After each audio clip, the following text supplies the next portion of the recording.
Welcome back to simply குப்பு. இன்றைக்கி நம்ம புளிக்குழம்பு எப்படி ஈஸியாக டேஸ்டியாக பண்ணுறதுன்னு பார்க்கலாம் வாங்க. இப்போ ஒரு கடாயில் ஒரு 2 ஸ்பூன் நல்லெண்ணெய் ஊற்றிக்கிறேன். 1/2 ஸ்பூன் வெந்தயம் சேர்த்துக்கோங்க. கூடவே ஒரு கொத்து கருவேப்பிலையும் சேர்த்துக்கிறேன்.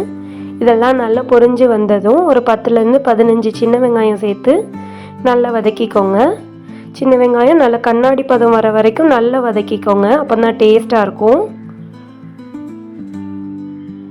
இப்போ வெட்டி வச்ச காய்கறி நான் இன்றைக்கி முருங்கைக்காவும் கத்திரிக்காவும் சேர்த்துருக்கேன். இல்லைனா இதுக்கு பூண்டும் வெங்காயம் மட்டும் போட்டால் கூட ரொம்ப டேஸ்ட்டாக இருக்கும். இப்போ ஒரு லெமன் சைஸ் புளியை நல்லா தண்ணியாக கரைச்சி இதில் சேர்த்துக்கோங்க. இப்போ வீட்டு குழம்பு மிளகாய் தூள் ஒரு 2 ஸ்பூன் சேர்த்துருக்கேன். இந்த குழம்பு மிளகாய் தூள் இருந்தால் போதுங்க, எந்த குழம்புனாலும் ஈஸியாக வச்சிடலாம். ரெசிபி வேணா கேளுங்க, நான் கண்டிப்பாக ஒரு வீடியோ போடுறேன். இப்போ தேவையான அளவு உப்பு சேர்த்து நல்லா கொதிக்க விடுங்க. இப்போ ஒரு மூடி போட்டு வச்சுடுங்க, காயெல்லாம் நல்லா வேகட்டும்.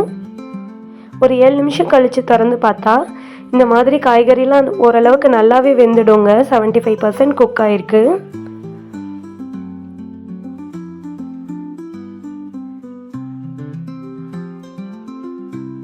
இந்த ஸ்டேஜில் எனக்கு புளிக்குழம்புல கருப்பட்டி போட்டால் பிடிக்கும்.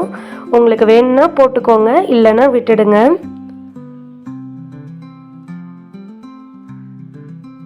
இப்போது ஒரு 2 ஸ்பூன் நல்லெண்ணெயை சேர்த்துக்கோங்க. சேர்த்து மறுபடியும் இதை நல்லா கொதிக்க விடுங்க மூடி போட்டு. மறுபடியும் ஒரு 5 மினிட்ஸ் கழித்து திறந்து பார்த்தா இந்த மாதிரி அழகாக எல்லாம் வெந்திருக்குங்க. பாருங்கள், புளிக்குழம்பு கலரையும் நல்ல அழகாக இருக்குது.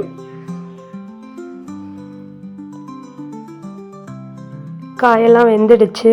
அவ்வளோதாங்க, ரெடி. செஞ்சு பார்த்துட்டு கமெண்ட்ஸில் சொல்லுங்கள். பிடிச்சிருந்தா லைக் பண்ணுங்கள், மறக்காமல் சப்ஸ்கிரைப் பண்ணுங்கள்.